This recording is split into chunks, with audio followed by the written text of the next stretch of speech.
Merci à tous d'avoir accepté de vous prêter à cet exercice, de parler aujourd'hui de cet enjeu de définition, de ces enjeux de passage à l'action et surtout de comprendre un peu mieux le recouvrement de plusieurs sujets. Et on pourrait peut-être commencer par ça, parce qu'on l'a entendu en ouverture, au final, il y a des thèmes assez proches qui se recouvrent en partie, ceux liés à la souveraineté numérique, qui sont devenus effectivement extrêmement médiatiques, on va dire, depuis quelques temps, et d'autres qui sont liés à la dépendance technologique de façon globale, qui se couvrent en partie, ça se retouche, mais ce n'est pas forcément systématiquement un 100% partagé sur ces deux thématiques.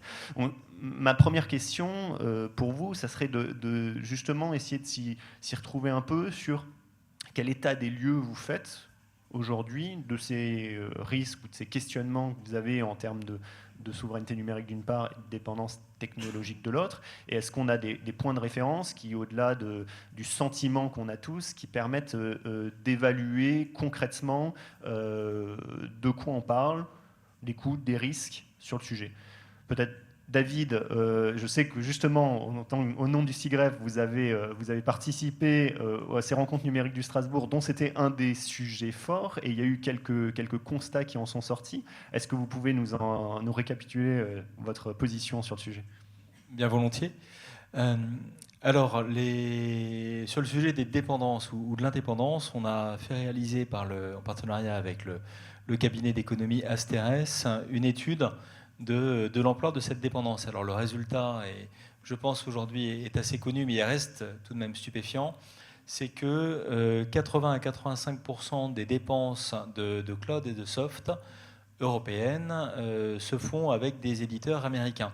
Et donc 80 à 85% de la valeur de nos dépenses part aux États-Unis. Ça fait 264 milliards. Alors il y a une fourchette, hein. C'est très compliqué d'avoir le chiffre exact parce que ce n'est pas suivi par la statistique.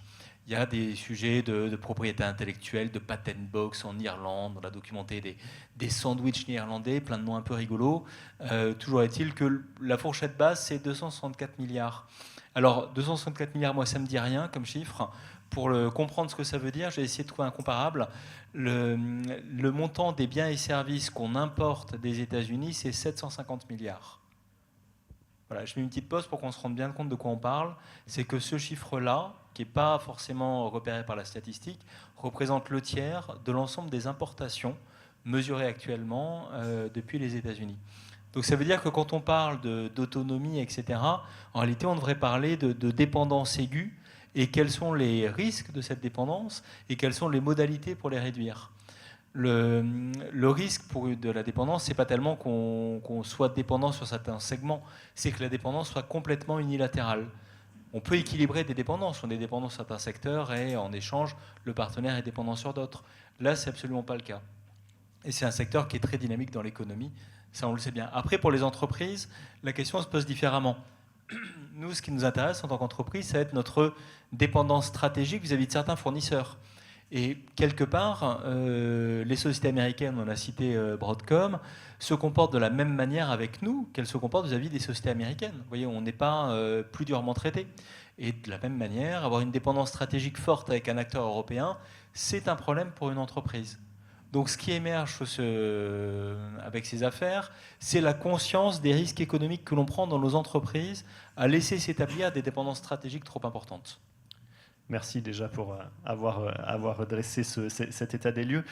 Justement, quand on parle des entreprises, Anne, quelle est votre perception aujourd'hui chez Thales de cette thématique de la dépendance technologique et de ce qu'elle implique? Comment vous la définissez Les dépendances, effectivement, alors c'est le point de vue d'une entreprise, pour nous elle est un peu protéiforme. Effectivement, cette dépendance financière, économique, et chaque fois qu'on a des renouvellements de contrats d'éditeurs, les premiers prix qu'on récupère, c'est toujours des plus en quelques dizaines de pourcents, et sans qu'il y ait de valeur ajoutée, hein, c'est le même produit globalement, mais qui coûte plus cher. Et donc c'est une captation de la valeur, et ça se fait après au détriment des budgets qu'on pourrait allouer à des projets, à à la stabilisation de services.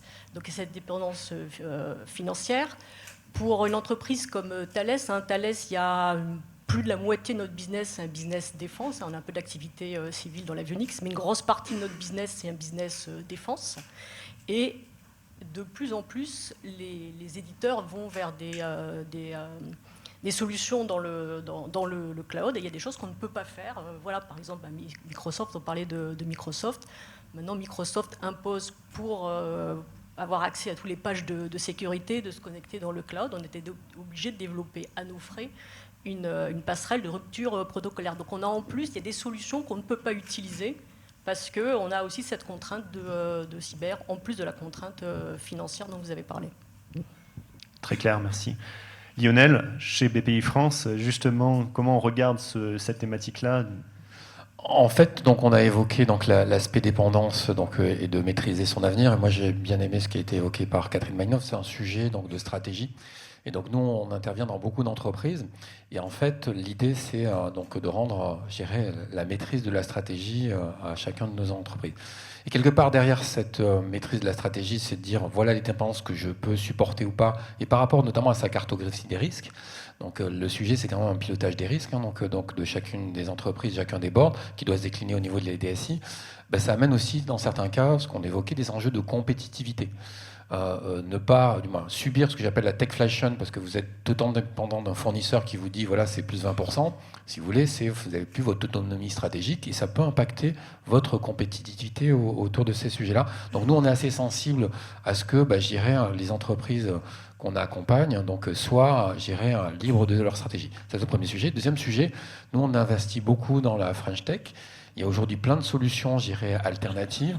Et ce qu'on s'aperçoit, c'est qu'on a une sorte de sujet qui est un passage à l'échelle de certains acteurs européens.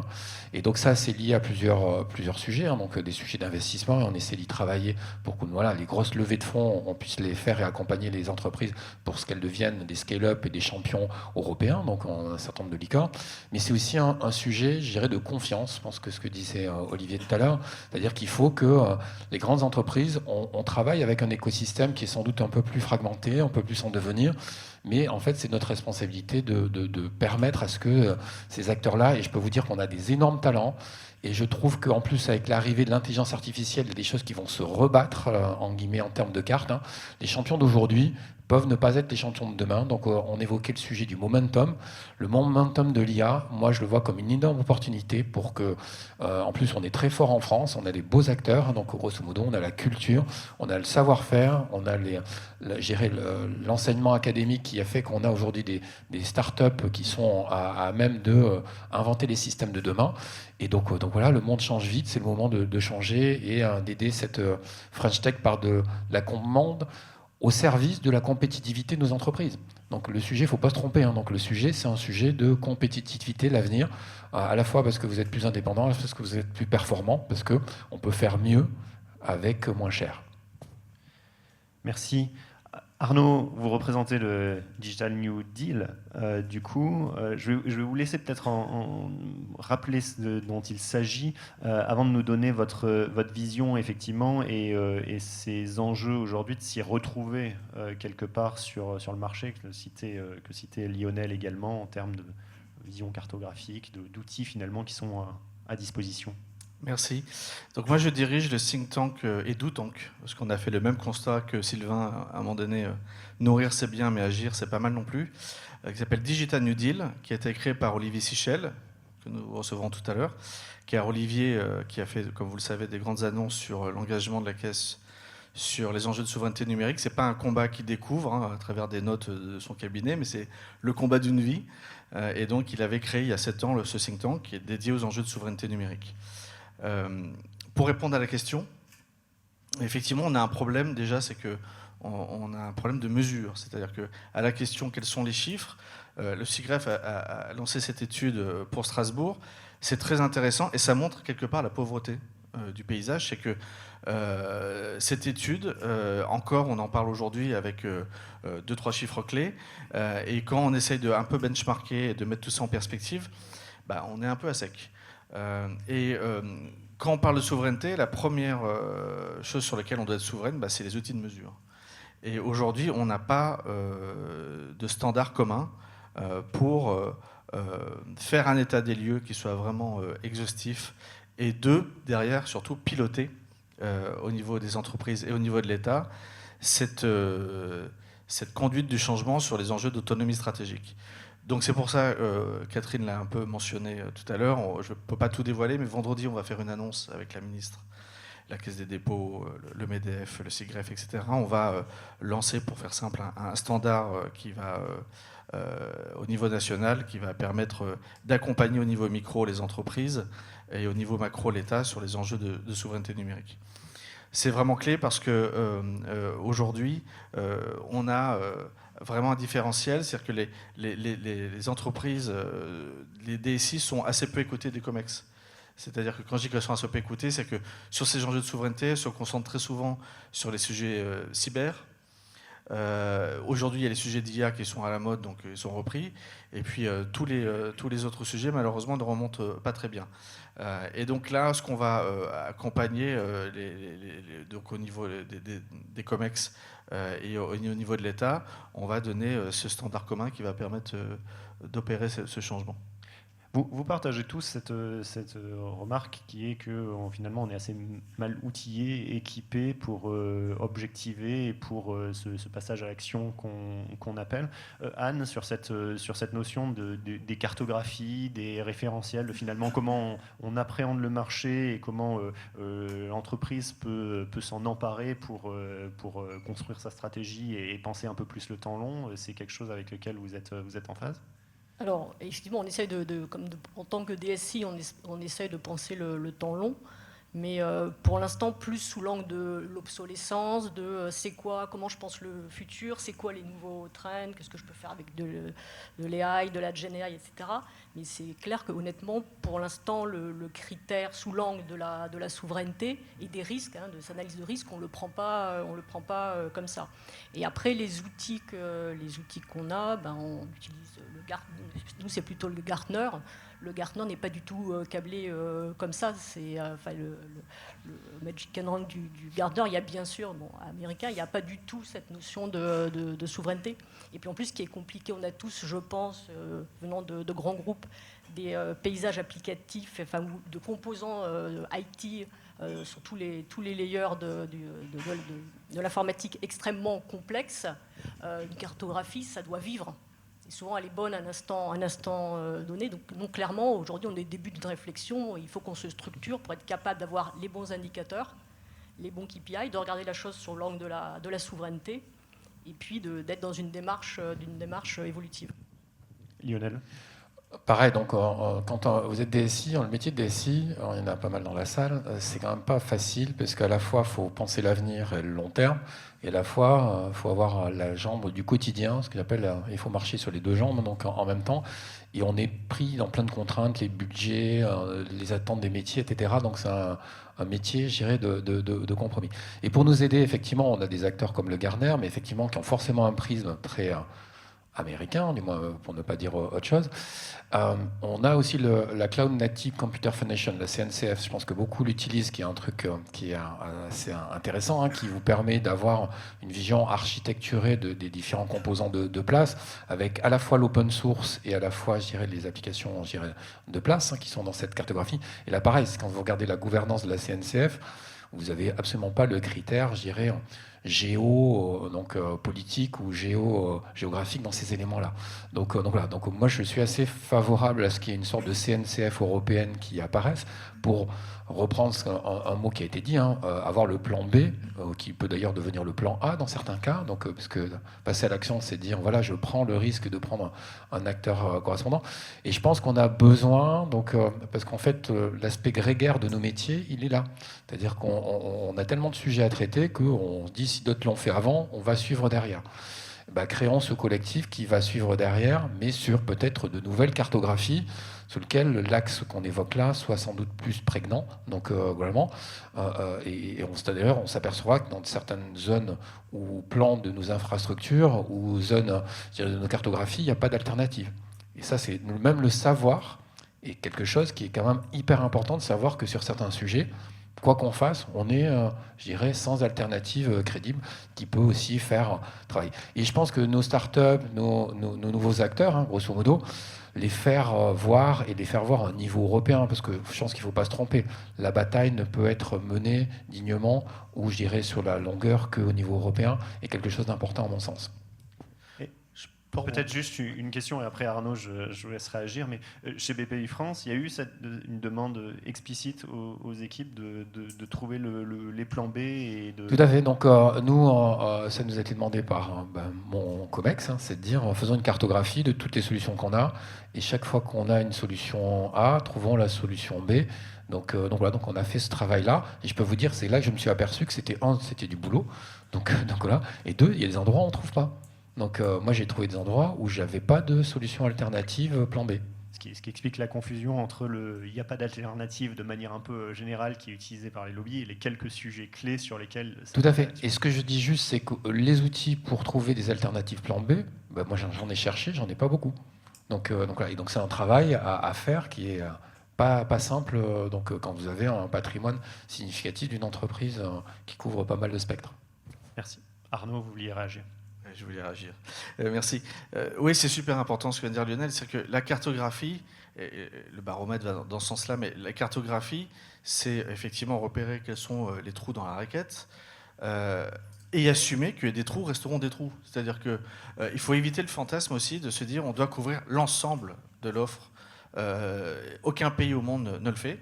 Les États-Unis, à la limite, la Chine, mais même eux ont des dépendances.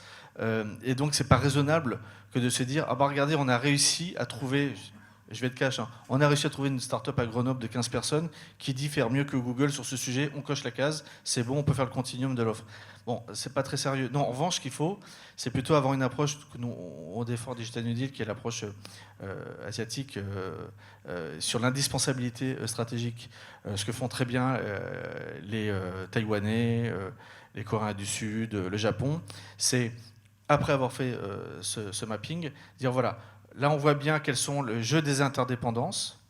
Et le but, c'est d'avoir un écosystème de confiance où dedans, on a une gestion maîtrisée de nos interdépendances. On accepte de dépendre d'un tel à tel niveau. C'est la même chose en énergie et en défense. C'est choisir ses dépendances. En revanche, ça veut dire que pour être en capacité de négocier, il faut rendre les autres dépendants au moins d'un sujet. Taïwan le fait très bien sur les GPU, je n'ai pas fait la liste de toutes ces dépendances. Donc nous, une fois qu'on a fait cette photographie, c'est de se dire sur quel sujet vraiment stratégique on veut créer de la dépendance, ou en tout cas avoir peu ou pas de dépendance de la part des autres. Et c'est là-dessus, je pense qu'il faut réfléchir.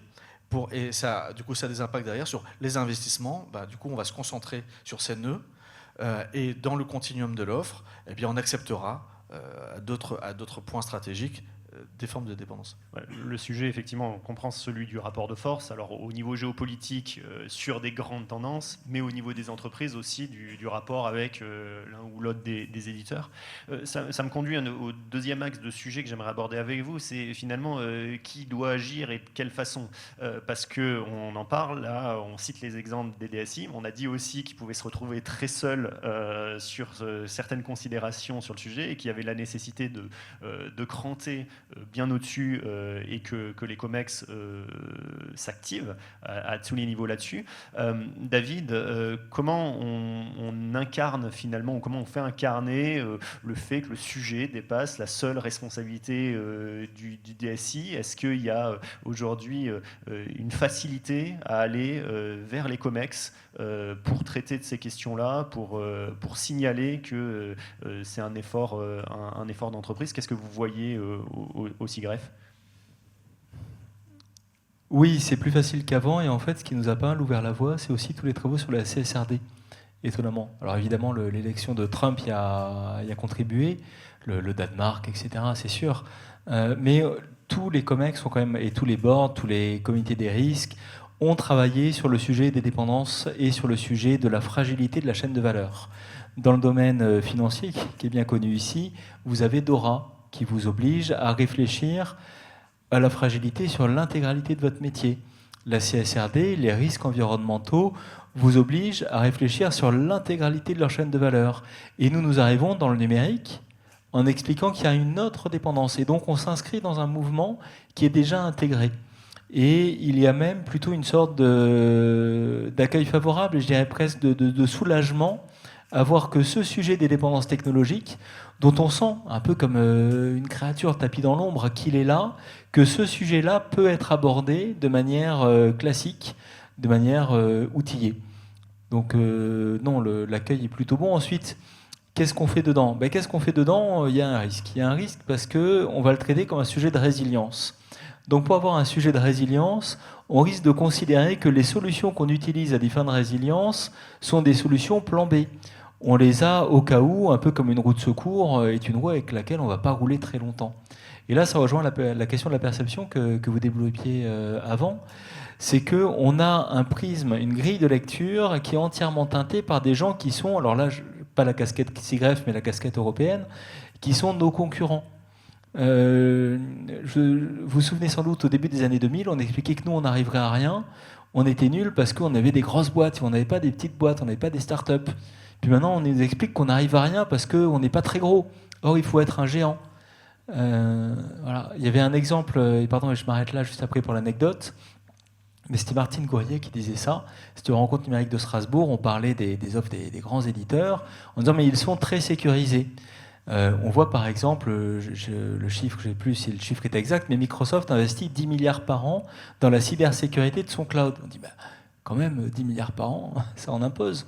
Et Martine se retourne en disant, attendez, vous faites confiance, vous, à quelqu'un qui vous dit qu'il doit mettre 10 milliards par an pour sécuriser son machin? Donc, quelque part, c'est une question de perception. Et ce que j'essaye de vous dire, c'est que nous regardons aujourd'hui l'écosystème chaussé de lunettes qui ne sont pas les nôtres. Donc les propositions qui ont été développées auparavant sont des propositions tout à fait importantes. Après, on en a d'autres, évidemment, aussi greffes, mais celles-ci sont importantes. Et effectivement, il y aura les cahiers des rencontres numériques de Strasbourg qui citeront un certain nombre des propositions et des recommandations qui ont été faites dans le cadre des rencontres et des ateliers de travail qu'il y a pu avoir, qui sont aussi autant d'appels à l'action.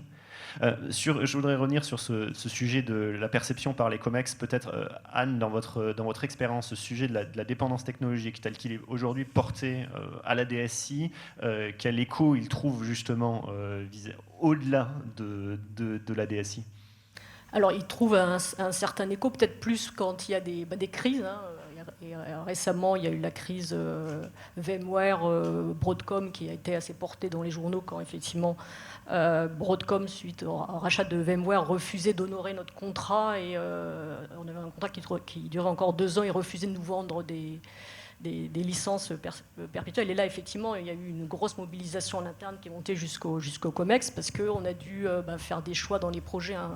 On est pour l'instant très dépendant de Microsoft. Il y a à peu près un tiers des usages, c'est pour la DSI, les 2 tiers pour les business. Donc c'est allé jusqu'au tribunal, on a parlé. Donc là, effectivement, il y a toute l'attention du COMEX. Il y a aussi... C'est aussi un sujet, le sujet de la souveraineté chez Thales, il est aussi très prégnant du fait qu'on ait un business majoritairement défense avec Sens.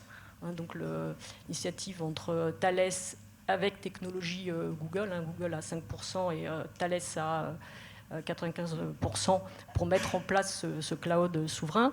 Mais après, donc ces 2 sujets-là, effectivement, sont montés au niveau du COMEX, mais il faut maintenant qu'on structure, comme il y a des points réguliers en COMEX sur la cyber, normal, qui est régulièrement des points sur la souveraineté, avec des KPI à mettre en place. Et puis, quand on dit au-delà, il faut que ça monte jusqu'au COMEX, c'est pas que les DSI, c'est les équipes procurement qui ont... Ils ont fait un pas, eux, mais plutôt, maintenant on intègre, quand on fait des RFP, il y a tous les critères qu'il faut pour tout ce qui est green, émissions green, mais mettre des critères sous la souveraineté, c'est pas encore fait. Donc il faut vraiment que ça passe au-delà de la DSI avec le procurement, le juridique, le legal aussi, et que ce soit régulièrement mis à l'agenda des COMEX. Et pas uniquement quand il y a, on va dire, une crise en réaction ou une grosse initiative, bien sûr, comme Sens. Oui, la question au final de la mobilisation de tout le monde est un peu aussi de qui incarne cette étiquette de la responsabilité. Il y a bien quelqu'un qui en est garant effectivement de ces enjeux de dépendance au plus haut niveau si possible. Je crois que ça faisait effectivement au RNS, il en avait été question de dire plutôt pas mal d'avoir quelqu'un à qui c'est attribué au niveau de voilà, si vous avez un risk officer sur ces sujets, déjà ça aide à incarner un peu plus, à y revenir là-dessus. Peut-être juste revenir sur cette question du procurement et qu'est-ce qu'on a vu aujourd'hui, puisqu'on va en reparler dans la matinée, mais sur la mobilisation, la maturité finalement des achats dans vos organisations, dans ce que vous voyez autour de vous dans l'écosystème, aux côtés des DSI sur ces questions-là. À quel niveau finalement d'esprit d'équipe on est pour gérer ces questions. David, si vous voulez. La question commence à être prise dans les achats, dans les politiques achats. Et les achats sont un bon exemple pour montrer qu'en réalité c'est possible et on peut dès à présent commencer à faire des choses. Alors certaines entreprises sont soumises au code de la commande publique. On a tendance à considérer que le code de la commande publique interdit toute forme d'action. Ce qu'on a vu au sein du SIGREF, c'est que plusieurs entreprises ont commencé à trouver des moyens d'agir, très concrètement. Vous avez l'URSSAF, vous avez Groupe ADP, vous en avez une ou deux autres, qui ont inclus dans les critères des appels d'offres publics, dans les critères de notation, 15 à 25% de la notation technique sur l'indépendance au droit américain. Alors ça, c'est quelque chose d'assez puissant. Ça ne garantit rien, évidemment, sur la nationalité de la société, mais ça commence à indiquer que l'on n'entend pas que le service qui nous soit rendu le soit en plaçant nos données et notre cadre général d'opération sous le coup d'un droit étranger. Donc on sait que beaucoup de leviers sont aux mains plutôt de l'État, du cadre réglementaire, ce qu'on aime bien dire, de grands financements, mais il y a beaucoup de choses qu'on peut faire dans les entreprises. Et ce qu'on fait au niveau du SIGREF, c'est développer ce genre d'initiatives. Dans vos organisations, Lionel, sur cette question-là, comment c'est géré ? En fait, à la base, donc, on a toujours l'enjeu, je dirais, nous, de la satisfaction de l'utilisateur et de nos clients, donc vis-à-vis des besoins. Et donc, nous, on met toujours les critères, je dirais, de sélection business, donc d'abord. Ce qui est d'ailleurs un sujet, donc une difficulté, puisque ce dont on fait face dans certains domaines, c'est d'une désindustrialisation du numérique depuis plusieurs années. Donc, à l'inverse, on ne va pas y arriver en 6 mois. Il ne faut pas se raconter des cracks de façon concrète. Donc voilà. Pour autant, et comme l'évoquait, on a rentré dans nos contrats les critères RSE. Pour information, donc nous, mes équipes achats, nous, on est une banque, on a des critères qu'on appelle DORA. Je trouve que c'est une opportunité, DORA, quelque part, sur le sujet-là, en positionnant des problématiques de résilience et intégrant des éléments de risque, et on doit reporter à nos matrices de risque. Si le risque, je dirais, de dépendance est apparu dans nos matrices de risque globales de l'entreprise, au niveau de la stratégie, elle est déclinée au niveau des achats. Donc je pense que les achats, c'est la partie, on dirait, finale et l'acte du sujet, mais ça dépend vraiment de la partie analyse de risque. Et les comités d'audit, donc de nouveau gouvernance, les comités des risques doivent nous aider là. Et la régulation, quelque part, qui est donc en l'occurrence sur la partie bancaire, qui vous oblige d'avoir, je dirais, quasiment gravé dans le marbre le plan B sur vos fonctions critiques et vous devez vérifier vos fonctions critiques, se décline naturellement dans les achats. Vous avez acheté quelque chose de critique sur le sujet, il faut que vous ayez une capacité de réversibilité inscrite dans les contrats. Et donc ces clauses de réversibilité, là c'est pareil, le SIGREF a travaillé sur un certain nombre de clausiers qui sont d'ailleurs très pertinentes, qui sont à disposition, sur lesquels ça doit nous aider à faire ces éléments-là. Et en l'occurrence, nous, on a beaucoup travaillé ces éléments de clausiers qui nous permettent d'avoir une indépendance au sens de pouvoir faire retour arrière autour de ces sujets-là. Et après, pour revenir sur le thème que j'ai évoqué sur la techflation, le fait de travailler et de caper ces éléments-là aussi, dans des rapports de force qui sont souvent, je dirais, brutaux, et notamment on sait bien que les augmentations tarifaires, c'est souvent en sortie de contrat. Là, c'est pareil, il y a plein de sujets sur lesquels les achats peuvent agir en mettant un certain nombre de clauses de capage donc, de ces éléments-là, et je peux vous dire que c'est difficile à négocier, mais c'est possible. C'est un point intéressant de parler de l'anticipation, de la capacité justement à pas seulement réagir, mais aussi à se projeter sur comment on fédère. Je trouve que le point, au-delà des enjeux de souveraineté de manière globale, est assez intéressant sur la partie est-ce qu'on peut anticiper des évolutions de politique commerciale abusives de certains éditeurs, quelle que soit leur nationalité?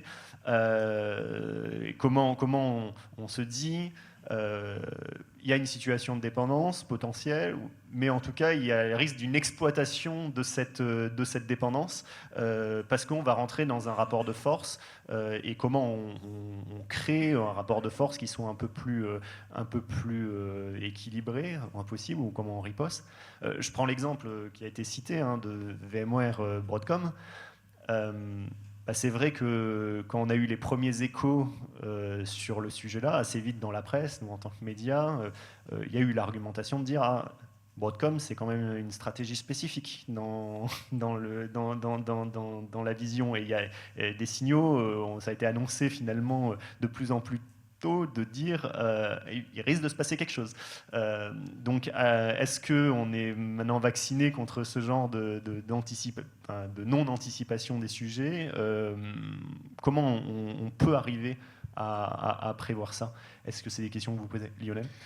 Juste un point, je ne sais pas vous, mais moi, mes équipes, maintenant, suivent ce que j'appelle l'actionnariat de nos grands fournisseurs. Donc là, et on le sait bien, parce qu'on est, nous aussi, dans certains cas, VC, donc on sait bien que voilà, les VC qui rentrent sur certains éléments, quand ils font une annonce, qu'ils vont multiplier par 3 les EBITDA donc, de la société qui rachète. Si vous voulez, pour multiplier par 3, ça veut dire que c'est les clients qui vont devoir payer 3 fois plus, ou qu'il y a une croissance qui est associée à ces éléments-là.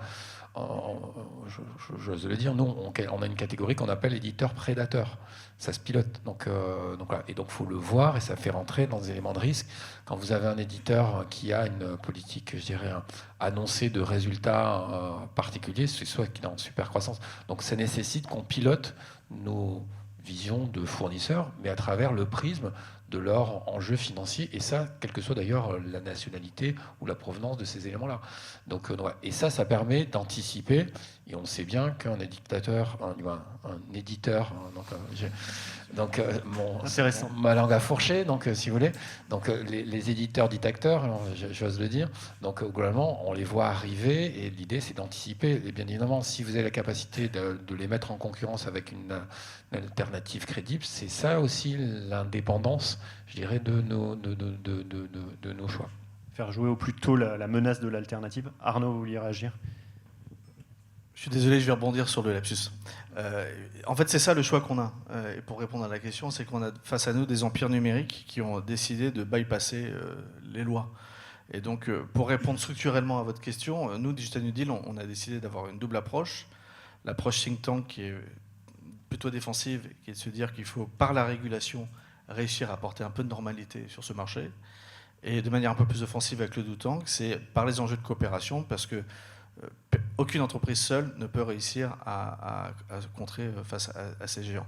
Sur l'aspect régulation, c'est un enjeu qui devient de plus en plus vraiment politique au sens absolu du terme, parce que en introduction, vous avez parlé de l'effet Trump. L'effet de Trump, on le voit, c'est que la pensée libertarienne est en train de devenir la nouvelle pensée politique dominante, ce qui a beaucoup de conséquences, et que plus la pensée libertarienne va avancer, plus on va devoir nous se concentrer sur nos valeurs qui sont radicalement différentes et qui font que la régulation est une protection face à cette loi du plus fort, parce que c'est ça les libertariens, c'est se libérer des contraintes des États, des lois, etc.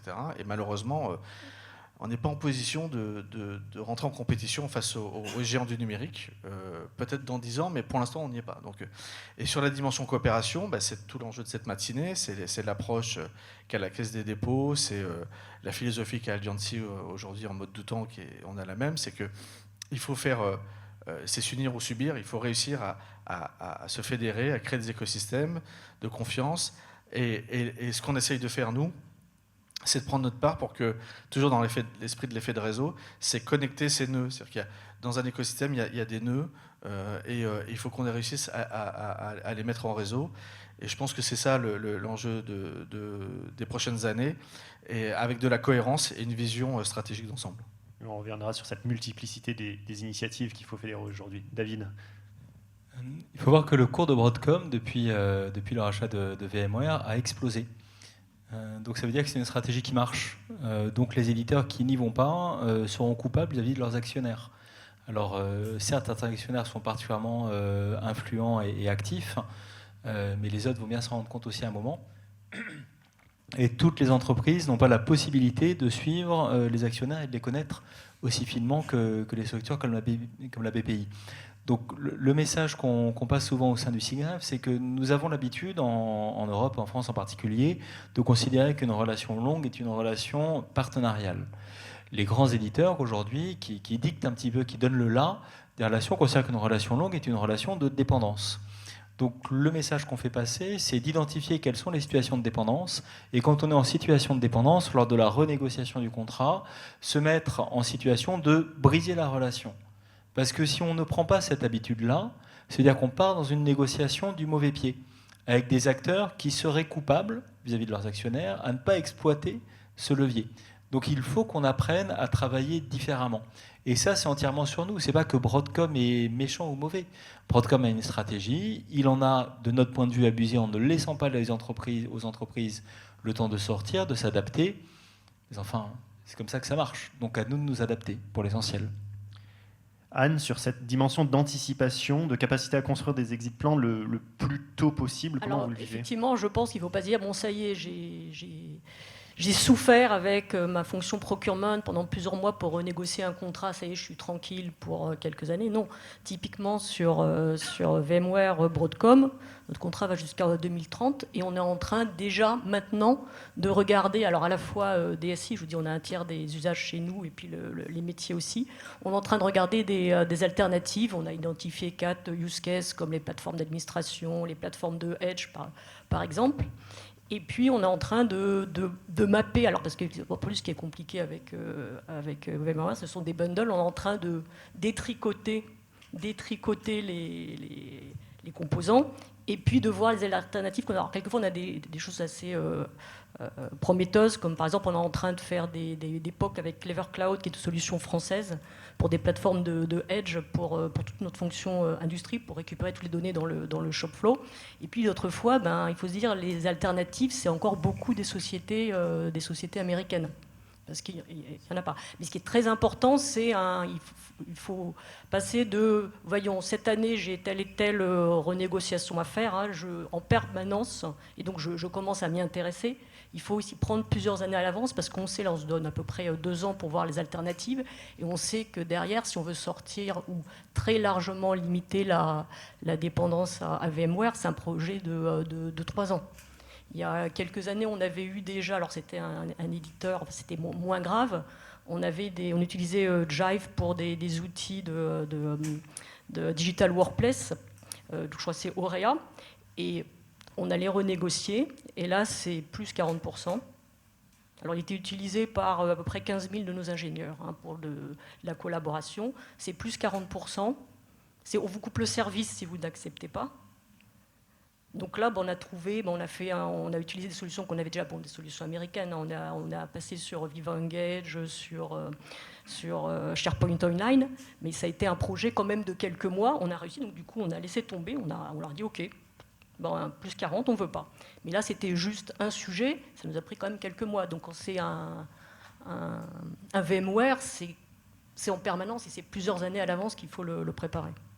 Oui, et puis on sait que sur certains sujets, effectivement, qui peuvent être assez spécialisés, sur des acteurs ou des segments très spécifiques, avec un certain nombre d'utilisateurs dans l'organisation, il y a aussi des organisations aujourd'hui qui essayent de penser la sortie d'un Office 365 ou d'un Microsoft, qui touche du coup de manière complètement transversale les organisations, avec l'idée de se projeter, effectivement, en disant, peut-être qu'on va re-signer la prochaine fois, mais ensuite, ça doit nous permettre, quelque part, de gagner ce temps-là pour préparer un changement qui peut être aussi important au-delà de la pure mention, on va dire, qu'il y a dans la case pour fournir nos services. Il y a le changement pour les utilisateurs, la réalité pour l'organisation, l'adaptation autour de ce changement qui peut ne pas être évidente.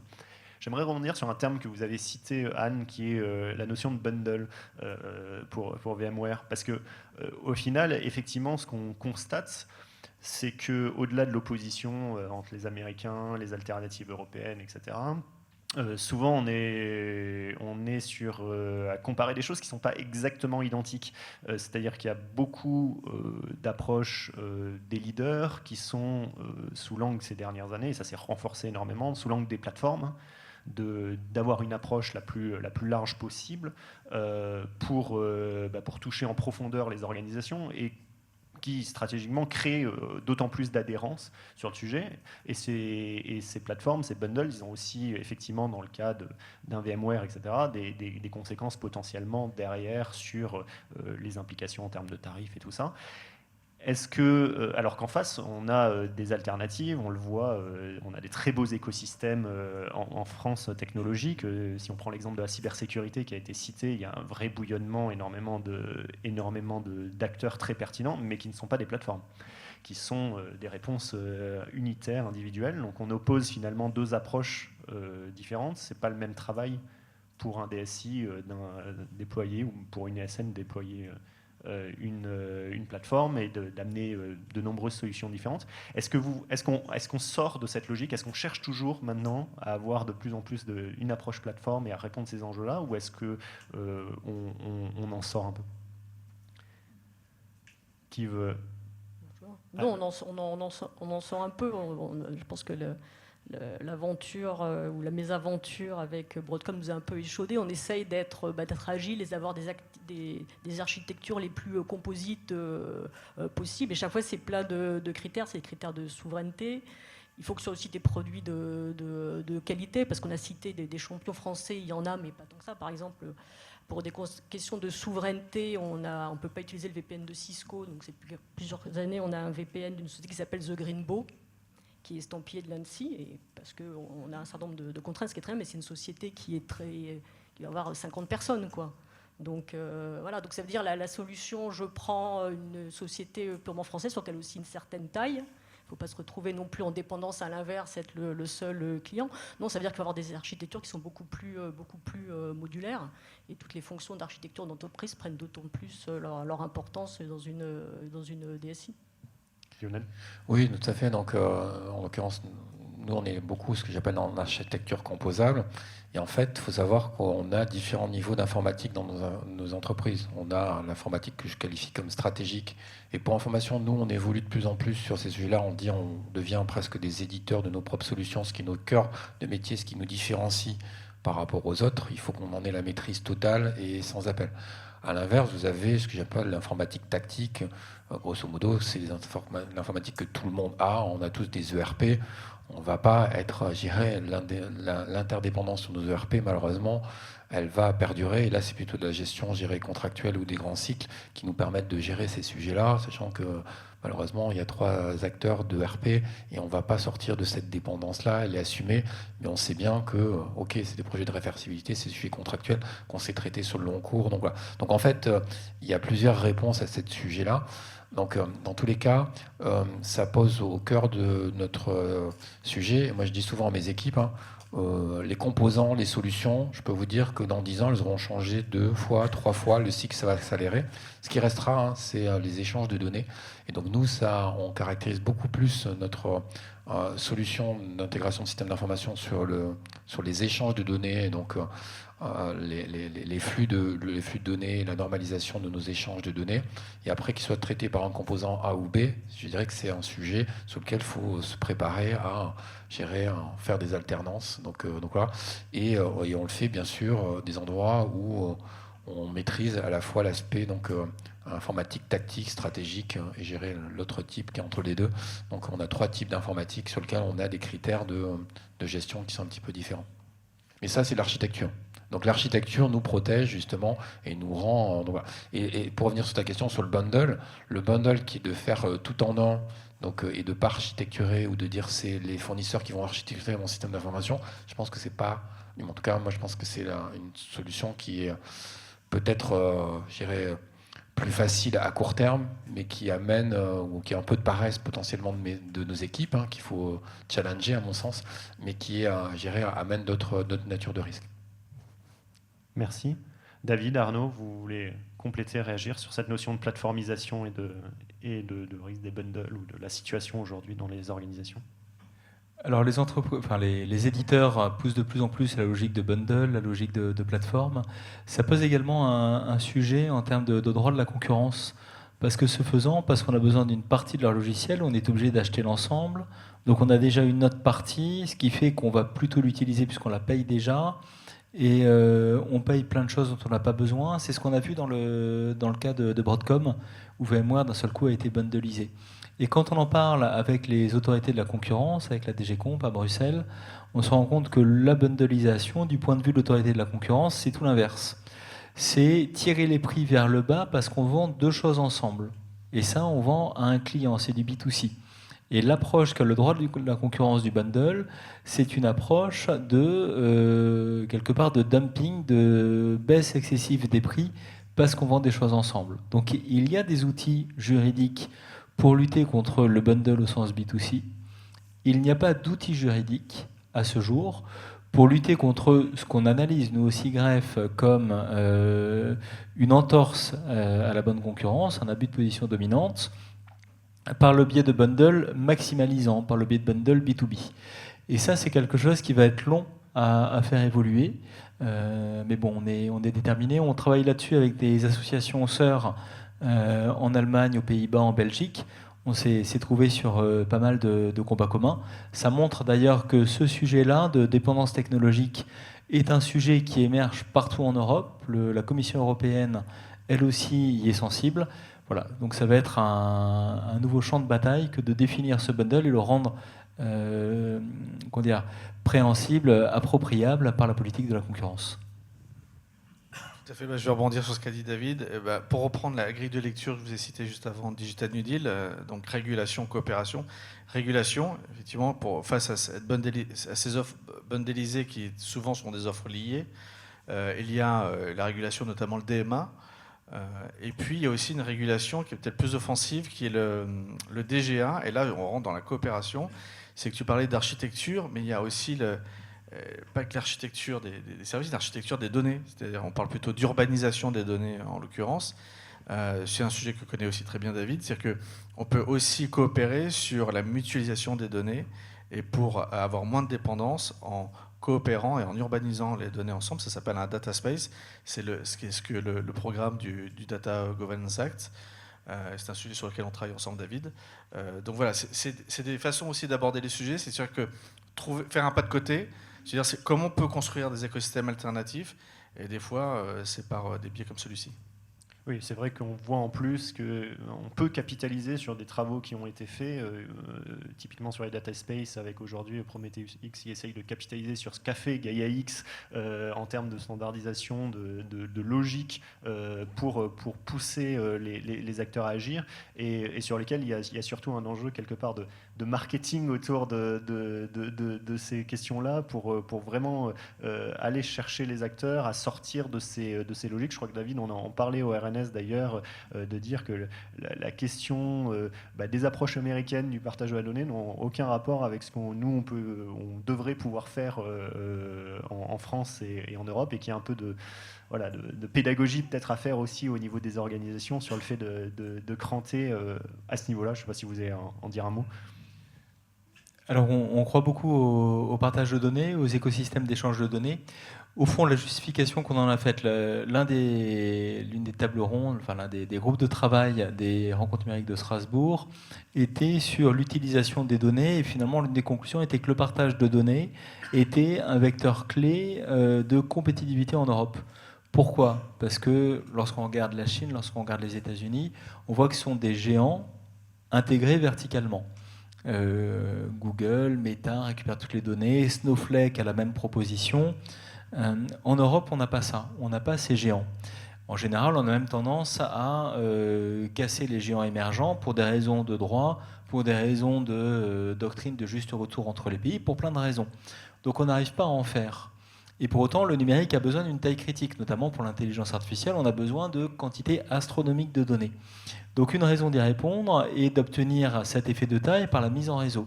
Donc par des échanges de données, par les data space, nous sommes capables d'avoir recours aux données d'un nombre considérable d'entreprises sans jamais avoir d'acteurs qui verticalisent l'intégralité. Donc ça pose des questions de partage de valeur. On a mis en place un conseil scientifique de data space, notamment avec Arnaud, qui permet de travailler, de creuser toutes ces questions-là. Mais en tout cas, le partage de données est ce qui nous permettra, c'est notre conviction, nous, en Europe, d'aboutir à cet effet de taille qui est nécessaire à une compétitivité numérique. L'incarnation du plus fort ensemble. Merci à tous les 4, on peut les applaudir. On a quelques minutes, s'il peut y avoir des questions de la salle peut-être. J'ai 5 minutes à vous accorder pour qu'on puisse gérer le... Allez, petite question.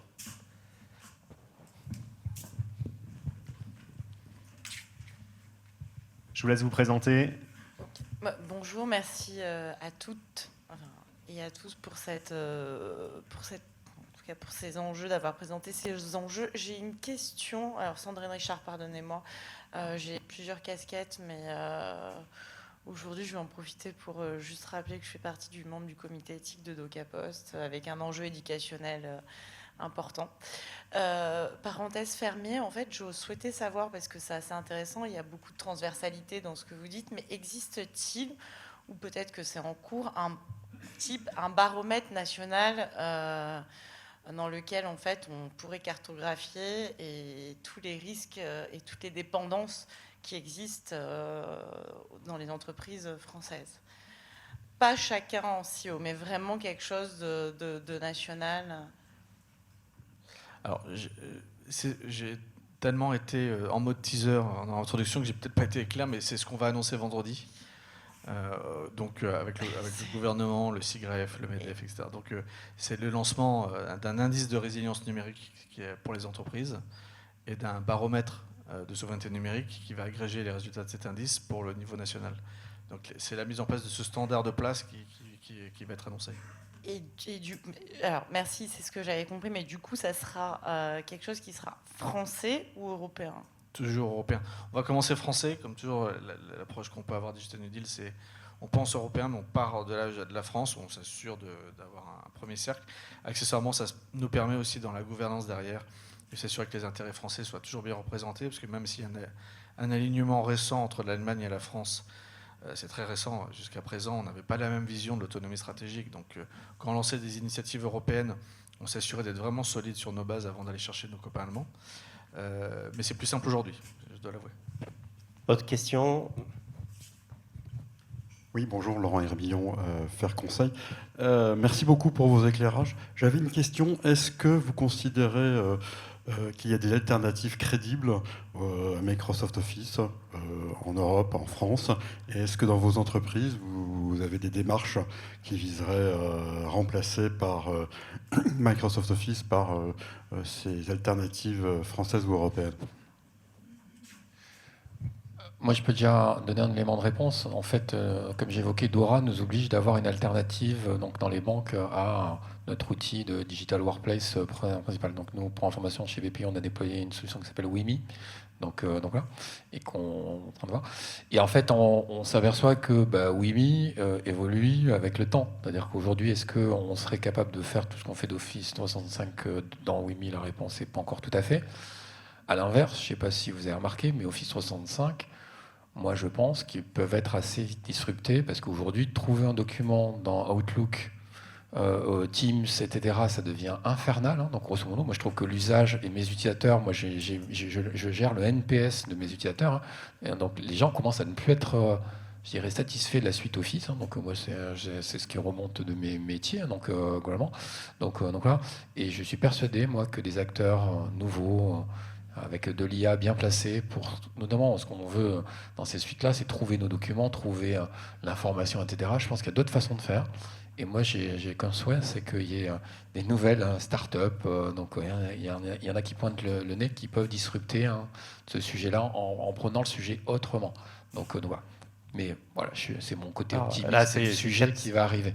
À démarrer des questions. On va en prendre deux. Donc, allez, Audrey, tu voulais poser une question?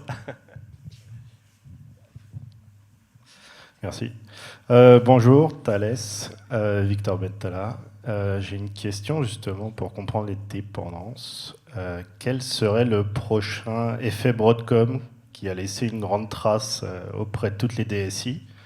Comment anticiper la prochaine grosse entreprise qui ferait à peu près la même chose?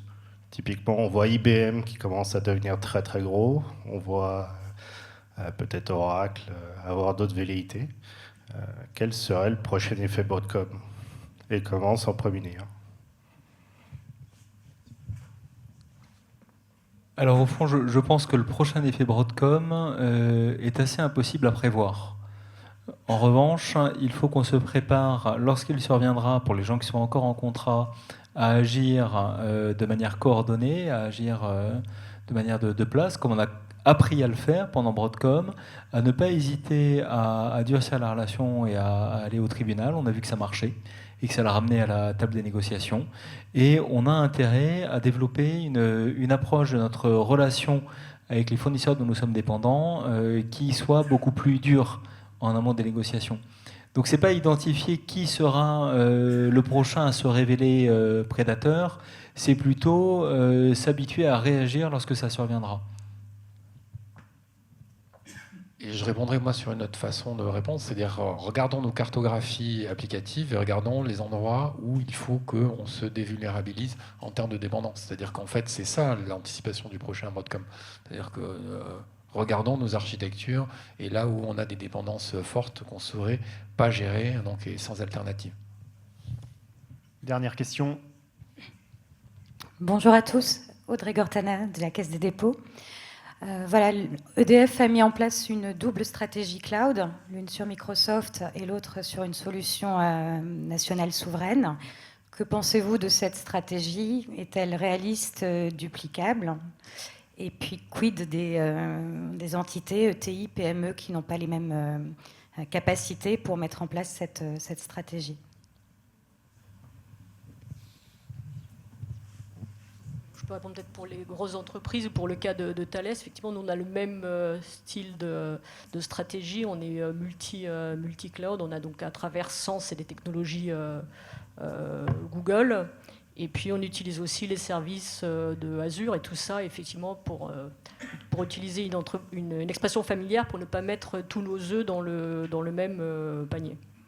Voilà. Après, effectivement, je ne sais pas si c'est un éclairage pour des entreprises de taille plus petites, quelle stratégie elles peuvent avoir?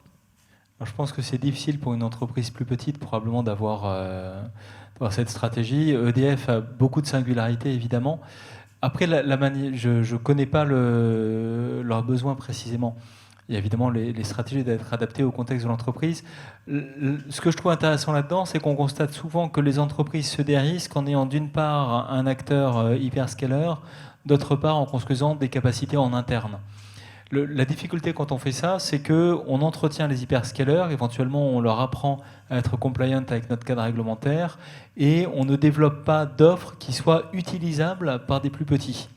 Donc ce qui est intéressant dans ce cas-là, sur la base de ce que tu m'en dis, c'est justement que ça donne un carnet de commandes, ça donne de la visibilité, ça donne une stabilité à la stratégie de l'acteur européen. Ce qui me paraît très intéressant d'un point de vue d'une petite entreprise. Alors sur le sujet des PME, on va avoir des intervenants qui vont s'enchaîner. Je pense qu'ils auront plein de réponses sur cette dimension.